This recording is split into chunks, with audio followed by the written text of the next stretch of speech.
You're listening to Dirty Feet, a podcast from No More Radio. Vous écoutez le podcast Dirty Feet sur les ondes de No More Radio. Hosted by, animé par Allison Burns, JD Papillon, et Stéphanie Morin-Robert. Stay tuned. We're gonna move you.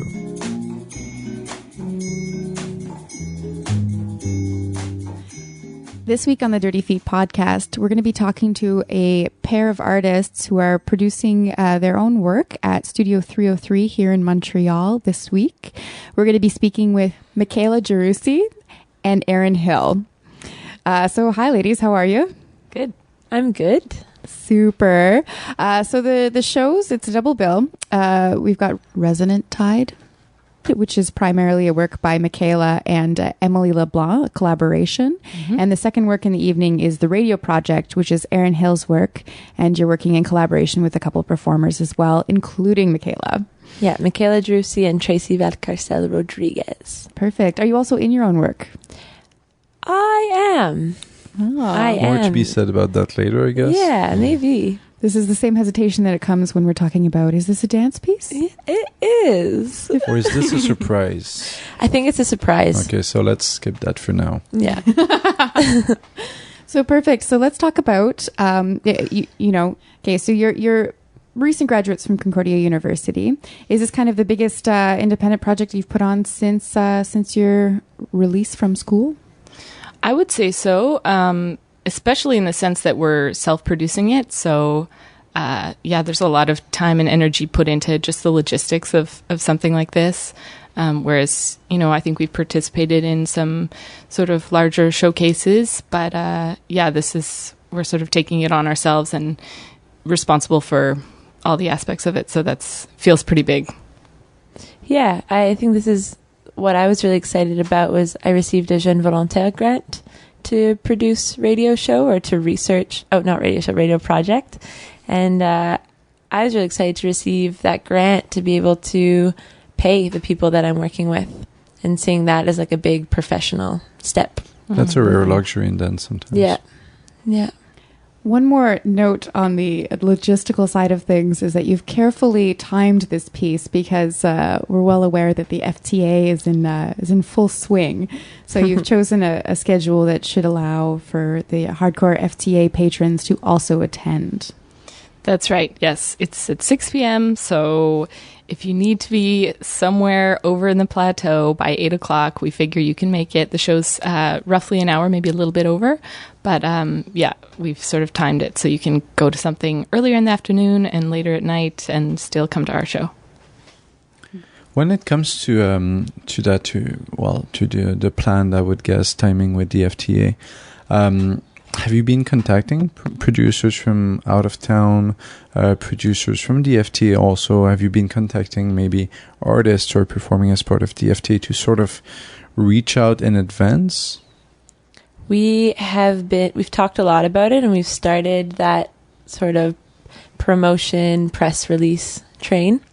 It's not evident. It's a hard thing. It's almost as much work as like producing the show and but we've both written press releases and we're sending them out. It would be super exciting if people wanted to come and review the show and seeing different faces than those we expect to see.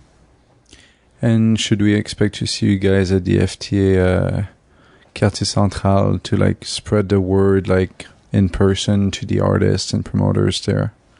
Yes. Yeah. Why not? Because with something like such as the FTA, which is very much a system at this point, I would guess, and I'm not dissing the FTA, I'm just saying that it has become a big machine. Whereas what you're doing is much more the Montreal way of self-producing, of going from the ground up rather than just being established and having something that's going to bring in pretty much the same audience every year. Through that, I wouldn't say ordeal, but through those challenges of self-producing a show, where do you think that as artists it's taken you? Because it's a completely different route than if you're just being invited by a producer. You needed to really grasp your opportunity, create it yourselves actually. Would you feel that as artists it's taken you to a new place? this whole process? Well, yeah, I just wanted to talk about this, what you were saying about the FTA and how, it's a machine. And like we're sort of attaching ourselves to 303, which in itself is on kind of a different level than the FTA. So, we've been speaking to them about, their press and promoters contacts, but they're sort of saying, we're on another level. 303 is doing sort of independent artists and a little bit more experimental stuff. So already we're kind of like, okay, yeah, we're doing sort of a more local or less big budget mainstream kind of thing. Yeah, the people that we are gonna contact with our press release and inviting them to see our show would definitely be more around the off TA than the FTA, probably, like that list of presenters. Yeah, because I think our work we're talking about the difficulty of categorizing. It definitely falls under a different category. And that's exciting. I think it feels good to be self-producing the show based on that. So we can really sort of define what kind of atmosphere we want to have at our show, how we're sort of presenting the work that we're interested in right now, rather than feeling like we need to please an audience or fit into a big company who's got their own imperatives around what they want to present. Yeah, the format of presentation has been up for discussion as well. Like, could we have a little halftime show during the talk back? What will be served? Alcohol or popcorn or both? Like having not luxury, but having the opportunity to ask ourselves these questions and decide how we want to orchestrate this event. It's really nice. Lots of freedom there. And then the pressure also of complying with what seems like cultural standards or like Montreal standards inside the dance scene.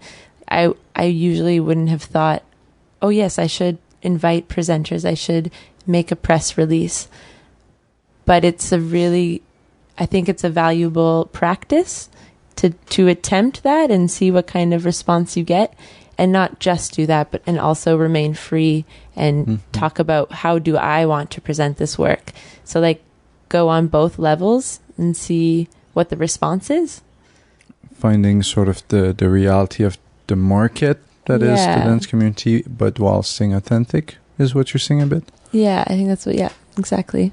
Talking about content now, Resonant Tide. From what I understand, Michaela, this is a project you've been working on for a while. We've seen snippets of it presented by Bouge DC in different contexts, where it's very much you and Emily are doing a bit of a line dance, and it's all about shifting of weight and kind of almost a mesmerizing pattern. That's right. Yep.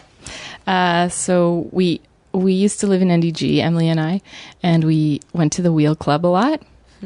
Which, if you're not familiar with the Wheel Club, it's actually a dart club that a lot of sort of older people go to during the week, and then once a week they open it up to the public. So there's a lot of young people that come, and it's kind of like an open mic for hillbilly music is what they call it. And there's these older women who do line dancing. So we were pretty taken with that, and it was really beautiful to see the way they could take these just really simple moves, but they were really comfortable in them, and to watch people do movement in unison. I think there's kind of a taboo around it in contemporary dance right now, but we sort of like dove into it, and we found it a really nice place to find subtlety and difference and similarity. And this sort of resonance idea is like when we can sync up, there's something special that's happening when you're watching something over a long period of time that's repetitive, that is sort of unsyncing and then syncing up and then unsyncing again. So it's we're sort of doing this long format of patterns and repetition, and it's been a really, really rich and simple sort of study that now we're kind of coming to a really comfortable place with it. Is there a development within the length of the work? Like, yeah, it's getting longer, and it's also, I mean, like anything, it's sort of clarifying itself in a way. We're sort of starting to understand it more and more. And I remember the first time we did it, it was a little bit more sort of like poppy line dancing, and we were using like pop music and having more complex and sort of standard line dancing steps. But the movement itself has sort of become simpler and simpler and more refined, and our interactions together are becoming smoother and just more subtle, more nuanced. Through this work, in those margins of being on time together, like through those half missteps, those moments where you thought you were in sync but you weren't really. Have you and Emily sort of developed a new understanding of your personal relationship through that effort of trying to find this moment together? Did you figure out something more deeper about each other? Is what I'm trying to say, I guess. I would say yes, and even more so, we have maybe changed our relationship to like having that goal in front of an audience to be together. I think the transparency is pretty important. So whereas, I don't know, maybe 10 years ago, if I was the kind of unison dance I was doing, it was really a goal to be together and to have it as smooth as possible. And I remember in dance school a lot people saying, well, you have to either be together or not together and make a choice about it. And it's still something we hear sometimes when we get feedback from people. But at this point, we're more interested in being okay with those times when we're together and not together. And it's kind of the point. So it's like taking away and getting to something simpler. And yeah, really feeling between each other when we're together, when we're not together, and being okay with that ebb and flow. So in a way, it's a redefinition of this notion of synchronicity. In terms of our understanding of something that's well done in dance, quote, I'm doing air quotes. I would say that is accurate. With the podcast, we tend to cover gigue contemporaine quite frequently, kind of the Québécois traditional line dancing. The Biennale comes by every couple of years with Tangente presenting different contemporary line dancers from Quebec. Is there a relationship there at all with your work and any inspiration taken from Quebec line dancing? Or I have to say I'm not very familiar with Quebec line dancing. I do a lot of contra dancing, but I don't think it's the same. It's New England. I think part of this sort of simplicity, going back to something simple and repetitive and clear, we see real like potential in that simplicity and that nuance applied to contemporary dance. I saw your piece last summer in June at Earth Dance during Nomadic College. I remember one of the like shapes that your research was taking was to invite people to come and learn it. And so like really remain inside this line dance being accessible, being very simple, in unison, together. You often like change direction so that you go to all four. So everyone gets to be a leader at one point, and like this listening. And I know that hasn't remained this physical, like, okay, come up and dance with us isn't necessarily part of it now, but it sounds like that those values or principles are still in your work as it develops. Yeah, definitely, for sure. Yeah. Thank you. Yeah. And then, Erin, this is a pretty appropriate format for talking about your work, the radio project. And from what I understand, it's very much inspired by electromagnetic frequencies, and kind of this, which would be pretty much a constant in our lives these days. You know, in close quarters, with lots of technology around. Do you want to just tell us about this inspiration, this buzzing in your room? Yeah, I was in Norway actually when I was on this, like an student exchange, and I started feeling pretty nauseous and hearing this buzzing in my room, and then I was freaking out a bit, and I started looking up this phenomenon and finding all these people that were talking about like electromagnetic frequencies being audible to them, or this feeling of becoming nauseous or feeling like you were burning from the inside, or like all these symptoms that are part of this thing called electromagnetic hypersensitivity. And I don't have electromagnetic hypersensitivity, and I also don't know that much about it, but I think I was just homesick. But this experience of realizing, wow, like when I plug my cell phone into the wall, when I charge my laptop, when I turn on a light, these electromagnetic waves are physically around me. And although I can't see them, like they're invisible, they're there.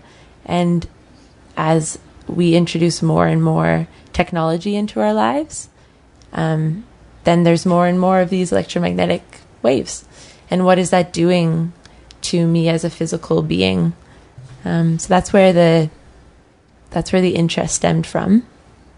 And then how does that translate into choreographic work or work with your bodies and your dancers? That's the big question. That's the research. Well, we started just by having radios, many radios, and tape recorders attached to FM transmitters, so you can create a feedback loop. I'm telling you all the secrets of the show right now. You don't have to do that. It's okay. You probably won't get it anyways until you see it. And it creates like a feedback loop, as if you bring your microphone too close to the speaker. Like really beautiful, creepy, ghostly sounds. And for me, that's like rendering the invisible visible. And bodies, like human bodies, feel like that's the most appropriate medium to experience this work. Like as a dance show, it seems very appropriate, because the question for me is, how is my body similar to that of the electrical circuit of a radio? Because I am a kind of electrical circuit. These are like unanswerable questions, so it's really just an exploration. But part of this research has brought me to like develop an actual radio show, and that's an amazing type of performance as well, like right now. So yeah, it's kind of like a radio show come contemporary dance performance come sound art exploration. One thing that that I'm thinking about hearing you discuss that is, right now in Quebec there's a big thing about smart counters or whatever for hydroelectricity, and you know, basically one of the things is that this is an imposition on people, and the effects long term, the health effects of those are still sort of unknown. And when it comes to technology, when it comes to radio waves and all of that, it is very much imposed on us. It's not something that we could ever protect ourselves. We cannot say, oh, well, I decide not to have that as part of my life. We can decide what we want to eat. We can decide what we want to drink and put in our bodies that way. But electric stuff and radio waves and all of that, there's no way to really defend ourselves from that. Is this something that was going through your mind, this sort of imposition on something, onto bodies, this something that you cannot actually defend yourself against? Yeah, totally. Yeah, I'm not a scientist, so I've been trying to negotiate how I can talk about this, but just from a personal, I am part of this community, I am a citizen of the world, whatever. Like it really scares me, actually. Like we talk about sound pollution, and this is something we can address because we hear it. But like these are invisible parts of our environment, but they're omnipresent, and they're really like ghosts hanging out until you have a device that's going to pick them up. But if you're not picking them up, they're still there. And I didn't really look into the policies in Quebec, but I know all about these hydro counters. But I did. Actually, Michaela was the one who showed me this. Where was the hum from? What was that? It was a podcast on stupid podcast. It was another podcast. I'm going to talk about it on your podcast. It's called Stuff You Should Know. They talked about the hum. The hum, yeah. Which is extremely low frequencies or very low frequencies, which are, I'm going to get it wrong, but like radio waves are at like 10 to the power of 8 hertz, and extremely low frequencies are like 10 hertz. They're really, really low, and they can travel very, very, very, very far. And people hear a hum, and it drives them insane, and they can't sleep. And they're like, this is a thing. But because you can't really measure it, it becomes very difficult for something like the World Health Organization to claim it as a condition or as a health issue, or because you can't measure it. But people are only like canaries in the coal mine of this effect. And these people who do hear the hum or do have electromagnetic hypersensitivity are like, you guys better watch out, because we're the first ones who are feeling this, but soon we're all going to feel this. So that heed the warning signs kind of thing. Exactly. Yeah. And then at the same time, technology is so cool. It's so much fun. And playing with these radios, that's something that I think we've realized, is that it's just infinite what you can do. So there's this like health question, and there's this amazing science, exploration, creative side. It's like, how do those match? There's also a notion of consent in there that ethically is problematic. Yeah. Because sure, it makes our lives easier and everything, but as I said, it's imposed. It's not something that we have any choice. Is this something that, as part of your piece, because in your piece you're actually choosing to push that electromagnetic element up to another level with all of those radios connected together? Is that mentioned at all, like the consent of the artist being affected in such a way by, like the performers being affected in such a way by the electromagnetic field around them? The issue of consent? Mm-hmm. Well, just what you're saying is making me feel like, as someone working with the piece, and as we started to explore these sounds and basically discovering these waves and being able to sort of understand them on a more physical level, it's really fascinating. It feels like I'm having some kind of agency in the process of at least discovering the waves and being able to, like Erin says, make them visible in a certain way and see them myself. So I don't know if I don't feel like there's so much I can do in terms of taking more control over what's around me in terms of this electromagnetic waves, but at least understanding it more in a different way, and not just using the technology that I use in my daily life, but understanding what's around me by being able to make it visible or make it hearable and readable in my body when I'm trying to interpret that or play with it and interact with it. There's other people also who've helped you out throughout that process, right? Other than the performers and the other artists you've been working at. In your case, Erin, you said that it was a Jeune Volontaire project, but you mentioned to me that there was a teacher that you had at Concordia that mentored you throughout the process. Could you tell us a bit about that experience? Yeah, Kelly Keenan has been my lovely, lovely mentor, and it still is.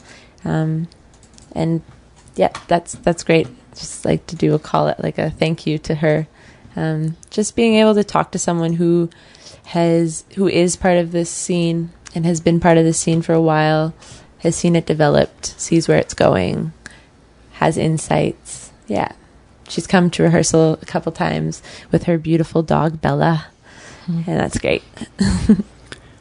And for you, you also worked with someone else also during your process, right? Yes, Emily and I have been working, I guess since the beginning, with John Jacob Courtney. He was organizing an event actually in last fall, and he sort of invited us to do something. So that's where it all started. And then later on, we brought him on board to do live sound with us. So it's a duet between Emily and I, but he's also pretty involved in that sort of present creating of the work. And he's been really great to work with as sort of an outside eye, but someone who's also really in the space and time with this as we're doing it. So Wonderful. Thank you so much for joining us. Today we've been speaking with Erin Hill and Michaela Gerussi. And you can catch their work, Resonant Tide, and the radio project on May 30th at 6 o'clock. And it'll be at Studio 303 here in Montreal. Thank you. Thank you. The 25th anniversary of the Saint-Ambroise Montreal Fringe Festival runs from June 1st to the 21st, 2015. The shows take place in multiple venues in Montreal's Plateau Mile End neighborhood. You can get full programming at montrealfringe.ca. There are plenty of dance shows, 7 to be exact, plus a bunch of movement influence in other multidisciplinary works as well. We hope to see you there.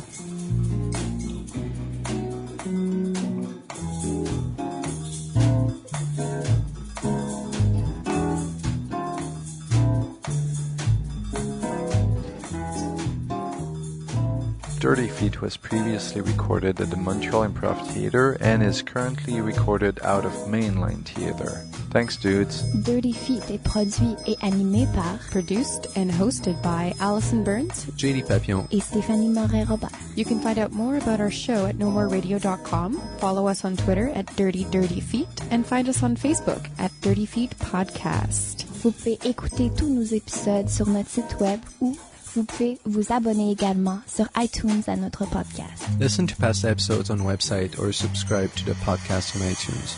While you're there, be sure to give us a rating and or leave a comment to help us spread the word. Tune in next week for a whole new show.